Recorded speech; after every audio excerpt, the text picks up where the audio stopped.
केशरची शेती म्हणलं की काश्मीर आठवतं, कारण थंड प्रदेशात निघणारं हे केशर असतं. मात्र उष्ण असलेल्या छत्रपती संभाजीनगरमध्ये आता केशरची शेती करायला सुरुवात झालेली आहे. आपण बघू शकतो की प्रिया अग्रवाल या युवतीने आपल्या घरातच ही केशरची शेती जी आहे ती करायला सुरुवात केलेली आहे. पहिलाच प्रयत्न, मात्र पहिल्या प्रयत्नात खूप चांगलं यश जे आहे ते मिळाल्याचं पाहायला मिळतंय.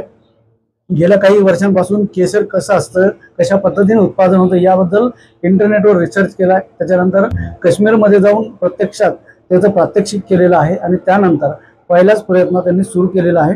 आपण जाणून घेऊयात की कशा पद्धतीने त्यांनी हा प्रयत्न केलेला आणि काय त्यांना अडचणी यामध्ये आलेल्या. प्रिया, आम्हाला सांगा की केशरची शेती आपण काश्मीरमध्ये पाहतो किंवा केसर हे काश्मीरमधूनच येतं असं आपण म्हणतो, पण आता छत्रपती संभाजीनगर जे मराठवाड्याचा उष्ण भाग आहे, जिथे खूप उष्णता असते, त्या ठिकाणी तुम्ही हा प्रयत्न केलेला आहे. काय नेमका प्रयत्न होता आणि काय नेमका विचार होता? ओके, सो काश्मीर हे जनरली फक्त काश्मीरमध्येच येतं असं म्हटलं जातं. तिथेही ती लोक म्हणतात एक साधारणतः 5 ते 6 किलोमीटरच्या रेडियस मध्येच येतं. त्याच्या बाहेर त्यांनी कुठेही ट्राय केलं त्यांच्या जमिनीत तर ते हे सक्सेसफुल झालेलं नाहीये. बट मी जेव्हा हे रिसर्च केलं इंडोर शेतीबद्दल किंवा इंडोर हे होऊ शकतं एनोफोनिक्स पद्धतीने, म्हणजे 3 महिने हे विदाऊट सॉइल आपण फ्लावर उगवू शकतो. बाकीचे 9 महिने ते मातीत असतं. बाकी पण हे सक्सेसफुल झालंय. माझा फर्स्ट इयर आहे हा. फ्लावरिंग सीझन होता, फ्लावर्स आले हे. याच्यानंतर हे सीड्स एक दुसरे मल्टिप्लिकेशन म्हणतात त्याला, सीड्स मल्टिप्लिकेशन होतं. आता माझा पुढचा ट्रायल असेल मल्टिप्लिकेशन. जेव्हा माझी एक सायकल पूर्ण सक्सेसफुल होईल तर मी याला बिझनेसच्या स्वरूपात बघते पुढे. सो म्हणजे खूपच हॅपीनेस होता जेव्हा फर्स्ट फ्लावर बघितलं की हे खरंच पॉसिबल आहे. भरपूर आनंद झाला. It's really very happiness. हे म्हणजे असं आहे की जे तुम्ही, जसे मी बाय प्रोफेशन चार्टर्ड अकाउंटंट आहे, बट तुम्ही तुमच्या व्यवसायासोबत काहीतरी एक वेगळं सोबत करू शकतात. याला फुल टाइम देण्याचं गरजेचं नाहीये. 2 पिरियड मेनली असतात. जेव्हा फर्स्ट टाइम आपण सीड्स आणतो तेव्हा 1 महिना जर आपल्याला लेबर लागतो, वेळ द्यावा लागतो. प्लस जेव्हा फ्लावर येतो तेव्हा आपल्याला फ्लावर्स काढण्यासाठी, त्याच्यातनं केसर हार्वेस्ट करण्यासाठी वेळ द्यावा लागतो. बाकी सगळं मोबाईलच्या थ्रू ऑटोमेशन होतं. हे इंडोर आहे, व्हर्टिकल फार्मिंग आहे, जे साधारणतः आपल्याला 1 एकर मध्ये जे आउटपुट निघतं ते इथे 100 स्क्वेअर फीट मध्ये निघू शकतं. याच्यासाठी आता तुम्ही काय काय यंत्रणा नेमकी उभी केलेली आहे, कशा पद्धतीने आम्ही स्टार्ट असं केलं, पहिले एक रूम निवडलं. त्याच्यात हे पफ पॅनलिंग मध्ये म्हणून असतं, ज्याच्यामुळे तुमच्या रूमची टेम्परेचर मेंटेन असतो. जरी मी हा चिलर लावला आहे टेम्परेचर हे करण्यासाठी, एकदा जर टेम्परेचर एक पर्टिक्युलर याच्यावर हे झालं तर हे पफ पॅनलिंग मुळे ते मेंटेन राहतं, सो दॅट तुमची एनर्जी एवढी कन्झ्युम नाही होत. जर तुमचा रूम क्लोज आहे तर 3-4 तास पण ते विदाऊट चिलर ऑन तेवढं टेम्परेचर ऑन असतं. त्याच्यानंतर मला ह्या रॅक्स लागल्या, जेणेकरून मी एकावर एक उभं करू शकते, व्हर्टिकल फार्मिंग करू शकते. मला खूप जागेची गरज नाही पडली, याच्यामुळे मी एक छोट्या जागेत जास्त प्रोड्यूस घेऊ शकली. ह्या रॅक्स घेतल्या. त्याच्यानंतर सनलाईट लागतो आपल्याला. सनलाईटसाठी एक ग्रो लाईट्स म्हणून एक न्यू कन्सेप्ट आहे, ज्याच्यामुळे जे सनलाईट मधनं रेज येतात तसे रेज याच्यात येतात. तर हे ग्रो लाईट्स मागवले मी. आणि प्लस मग त्याच्यानंतर सगळं सेटअप झाल्यावर मी काश्मीरहून हे घेतले, बल्ब्स घेतले पॅम्पोर एरियातनं. मग ते सीड्स मी एक पर्टिक्युलर वातावरण दिलं त्यांना आत ठेवलं. वेळोवेळी त्यांचं टेम्परेचर चेंज केला, म्हणजे त्यांना एक पर्टिक्युलर रोज वेगळं असतं. लाईट्सची इंटेन्सिटी जेव्हा मी आणले तेव्हा तिथे एवढा ऊन पडत नाही, किंवा ह्या बल्ब मातीतनं बाहेर आलेले असतात मातीतनं, तर त्यांना एवढ्या उन्हाची गरज नसते. तेव्हा मी लाईटची इंटेन्सिटी 1000 ठेवली. आता त्यांना फ्लावर येतोय तेव्हा ते 3000 लक्स लागतं, तर त्या हिशोबाने इंटेन्सिटी लाईट्सची मेंटेन केली.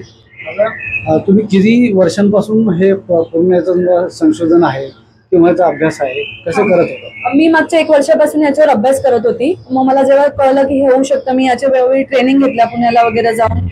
मी स्वतः काश्मीरला व्हिजिट करून आली की एक्झॅक्टली कसं होतं, हे काय होतं, जे म्हणतात रिसर्च करतात ते खरं आहे का. तिथल्या रिसर्च इन्स्टिट्यूटला भेटून आली, तर हे ओव्हरऑल पॉसिबल आहे असं वाटलं. मी ऑगस्टमध्ये सीड्स घेतले आणि ऑगस्टमध्ये यांना त्याचं डिसिल्व्हरायझेशन वगैरे करून लॅबमध्ये ठेवलं. ऑक्टोबरमध्ये दिवाळीच्या 1-2 दिवसापूर्वी फ्लावरिंग सुरू झालं. त्याचं एक 10-15 दिवसांचा पिरियड असतो. तेवढ्या पिरियडमध्ये फ्लावर येतात जनरली मिड ऑक्टोबर पासून नोव्हेंबर मिड पर्यंत. तर माझं आता फ्लावरिंग सीझन झालंय. आता याच्यानंतर ते मट्टीत जातील आणि त्याचं मल्टिप्लिकेशन होईल. साधारणतः आता किती यावेळी या पहिलं वर्ष आहे तर किती केसर तुम्हाला मिळालं? एक 35 ग्राम ते 40 ग्रामच्या अराउंड अपेक्षित आहे मला, तेवढं झालंय. म्हणजे आता माझं मेजर एक्सपेरिमेंटच्या टुवर्ड्स हे होतं की काय केल्याने काय जास्त सक्सेस मिळतो रादर दॅन आउटपुटवर हे होतं.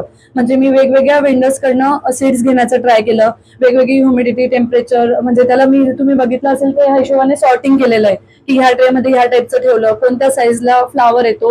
एकदा माझा हा सगळं एक्सपेरिमेंट करून घेते. जर हे व्यवस्थित सक्सेस झालं तर म्हणजे मोठ्या लेवलवर करण्यासाठी मी आज सगळे ट्रायल करून घेते. जसं आता मी मल्टिप्लिकेशनसाठी काही पार्ट इंडोअर मध्येच करणार आणि काही पार्ट बाहेर करणार, म्हणजे कुठे जास्त सक्सेस मिळतो ते चेक करण्यासाठी, जेणेकरून मी जेव्हा मोठ्या लेवलवर करेल मला सगळं माहित असेल की कुठे जास्त सक्सेस मिळतो. याचे मेन 3 स्टेजेस असतात.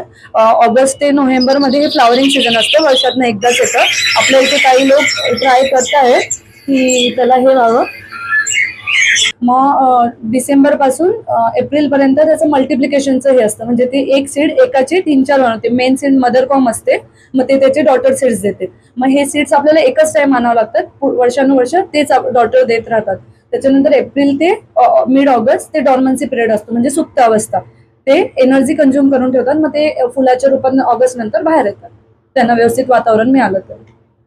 नक्कीच हा पहिलाच प्रयत्न आणि वातावरण निर्मिती करण्यासाठी इथं स्पीकरवर पक्ष्यांचा आवाज देखील लावण्यात आलेला आहे, जेणेकरून पक्षी जिवंत आहे, म्हणजे जे सीड्स आहेत त्यांना जिवंतपणा यावा आणि जी वाढ आहे ती एक नैसर्गिकरित्या व्हावी यासाठी हा प्रयत्न केला गेला. निश्चितच हा प्रयत्न जर यशस्वी झाला तर मराठवाड्यासारख्या उष्ण प्रदेशात देखील केशरची शेती शक्य आहे हे समोर येईल.